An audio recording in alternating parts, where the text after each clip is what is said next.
Hello everybody, welcome to Learning Liberty. Today we are going to be learning about gun laws and statistics with Rob, our friend. Can anyone buy a firearm? No, not anyone can buy a firearm. The firearms purchase is regulated by an ATF Form 4473, which states what background checks are done on an individual. They talk about mental health. They talk about where the person lives, because there are certain types of firearms that they cannot possess in those areas. Are they a convicted felon? Are they under indictment? So there's a series of questions on the form that the person must answer. And even if they answer all the questions on there, they still undergo an additional background check by the federal government. It's called the National Insta-Check System, or NICS, where they verify that the information they provided on that form is accurate. So if they wrote on there, "I'm not a convicted felon," but they actually are, when they do the background check, they will be denied that purchase. So that's what takes place when you say, can anyone own a firearm? There are certain people who cannot legally purchase firearms. Drugs are illegal, but people still find a way to get them. Is this similar to firearms? It is similar in certain ways. Drugs are heavily regulated. There's considerable amount of money that the government spends trying to keep people from possessing illegal drugs.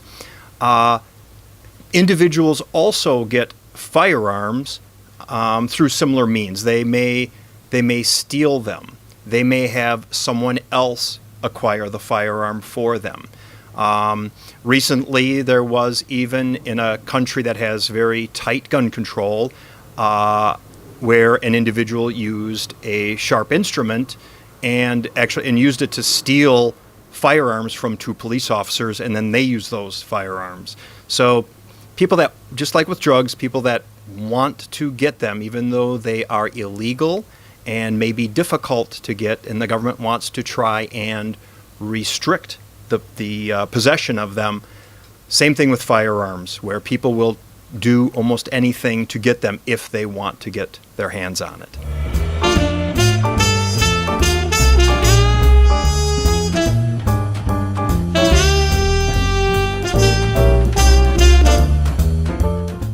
Does everyone in the country have to follow the same laws for guns?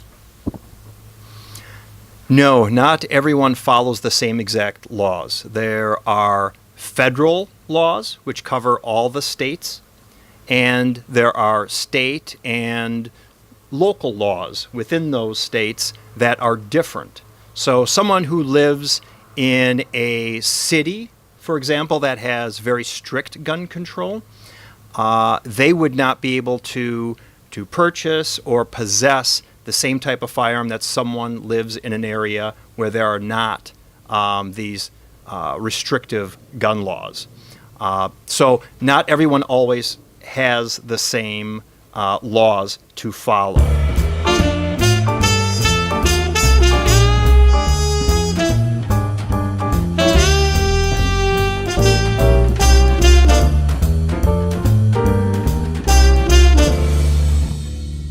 And there can also be laws restricting, where they can possess them, and how they can go about purchasing them. There are some local laws on gun stores where they may restrict it to say gun stores are not allowed to operate in our town. So it makes it more difficult for people, when they want to acquire firearms for defense, to actually get them. They have to travel further, which makes it more difficult for some people that may not have the means to travel a long distance to acquire that. So, yes, not everyone follows the same exact laws throughout the country.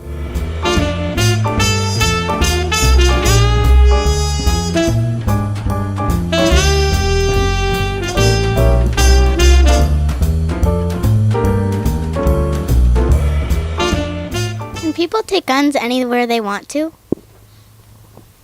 No, they can't. There are a lot of restrictions, again, at the federal level and at the local level, where, for example, there could be national parks where they may restrict people on where they can take guns. Schools would have restrictions, even military bases. You would think, well, the military has a lot of firearms there. Anyone could take guns in there, and that's not true at all, which actually happened during an incident where a person did come in with bad intent with a firearm onto a military base. It happened, at least I can think of a couple times where that happened. There are many places people call gun-free zones, and all that means is that people that are law-abiding will follow that law, and they will not bring the gun in there. However, criminals, unfortunately, do not care what that law is, if it's a gun-free zone or not. And so there are places throughout the United States that you can't bring your gun to legally. Can our state make laws that are less strict with firearms than the federal government says?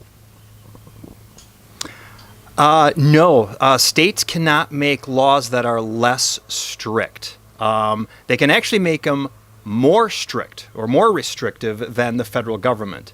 However, they cannot get to the point where they violate their state constitution or the U.S. Constitution. There was a local law that restricted how and where someone could possess a firearm, and that case went to the Supreme Court. And in that case, the Supreme Court said that the local law was not constitutional, that they had to allow the individual to have a firearm, for example, in their home to defend themselves. And so they overturned that local law and said it was too restrictive. However, they do allow, if you want to have a more restrictive law than the federal government, you can do that. But again, you cannot go and violate the Second Amendment for firearms. And they cannot make laws less restrictive. For example, the federal government states that machine guns, which are fully automatic, when you pull down the trigger, it will fire many rounds. There are several 100,000 of those in circulation, but the federal government says you cannot make any more of those. So a state cannot come along and say it is okay to make machine guns. They cannot do that because that would be less restrictive. So there's an example of where they cannot be more restrictive with their laws than the federal government.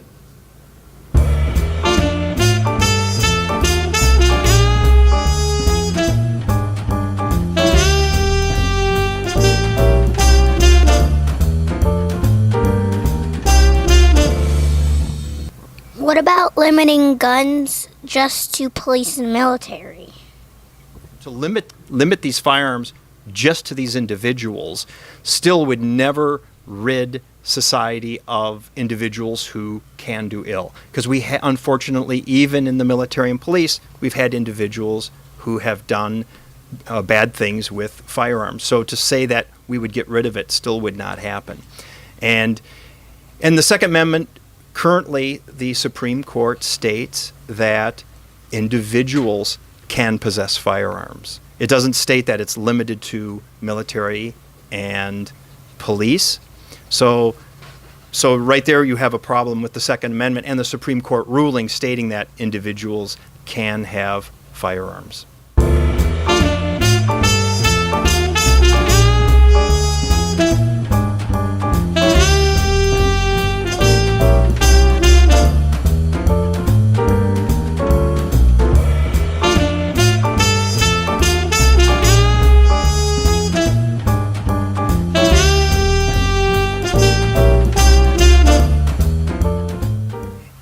In addition to limiting the firearms to police and military, there's also the issue with individuals being able to have quick access to firearms to defend themselves.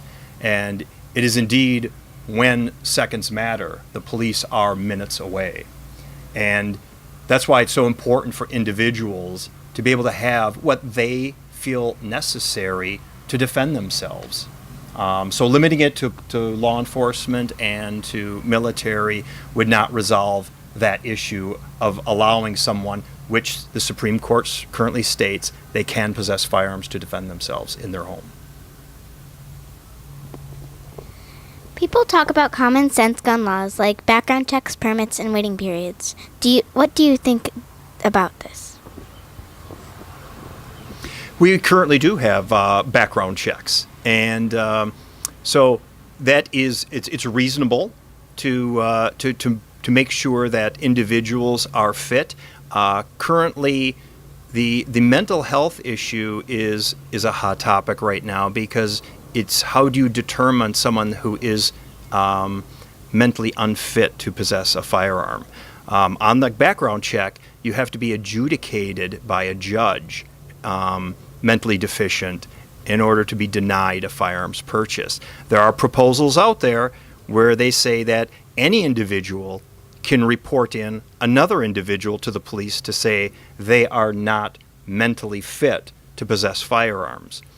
And some people may say that seems very reasonable.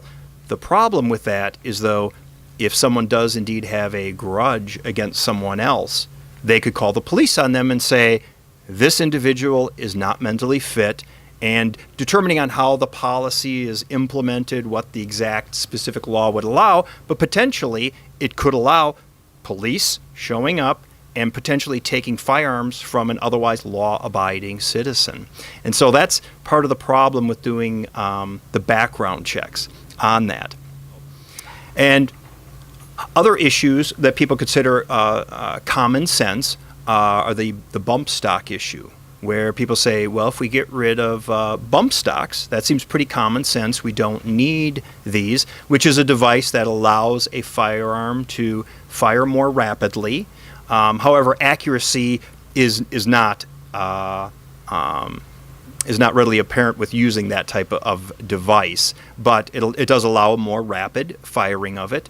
And the issue with that is that these types of, there were bump stocks, there were trigger returns, different mechanisms that were used on firearms to mimic machine guns, which were, as I stated earlier, restricted.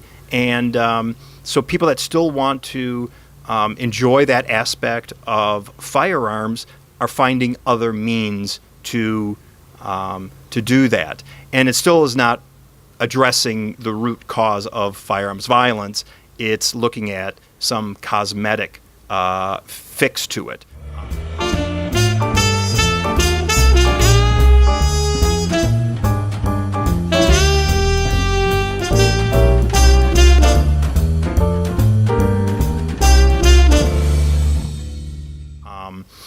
There are, when we had the assault weapon ban, a lot of that dealt with the federal government. It existed for 10 years, and much of it was cosmetic, where you couldn't have certain types of furniture on your firearm, pistol grips and other types of grips, barrel shrouds.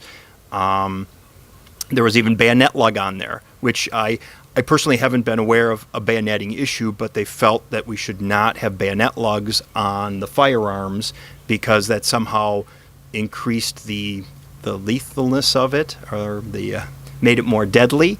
And so to go after these common sense areas, which in my opinion, common sense is the least common of all. And so people that believe it's common sense, they believe that, and perhaps people that they talk with of similar mindset find it common among their group. But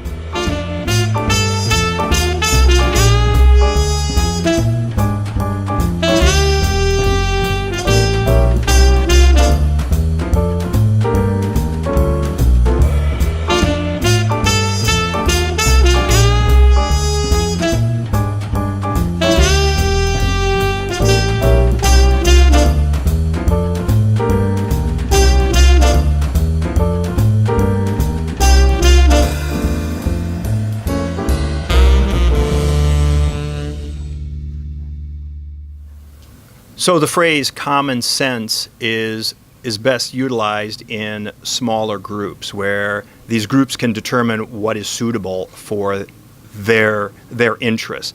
And that's why states have the unique ability to create their own laws. They can be more restrictive than the federal government. And with that, we have 50 areas throughout the United States to be able to study restrictive laws, less restrictive laws, which ones are more effective, what types of environments do they work in, and we'll find out for these laws that people deem that are common sense, where indeed do these work or don't they work? And that's what's most important in looking at, for the background checks, for waiting periods, and any other type of change that someone would want to apply to make firearms laws more restrictive, is to determine, where do they work, and how are they best implemented.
I want to feel safe in my school and in my world. I hope we solve the problem with gun violence worldwide. Maybe the problem is with why people murder each other and not how they do it, that we should start to figure out. And you're exactly right. Finding the root cause is where we should be expending our energy to determine why these individuals feel necessary to have this violence at schools, at public events, because we all want to be safe everywhere we are. Particularly you at school, but for adults at events, everywhere we go, we all want to feel safe. And unfortunately, a lot of this, it's a very emotional event, very emotional topic, and politicians are so pressured to do something that they will make knee-jerk decisions that don't necessarily address the root cause of the violence. And there's studies that have been done with banning types of firearms, and they've shown that crime rate itself is not reduced. Okay, thank you so much, Rob, for joining us today. We learned so much. Thank you so much for joining us. That's a wrap for today, folks. We'll see you next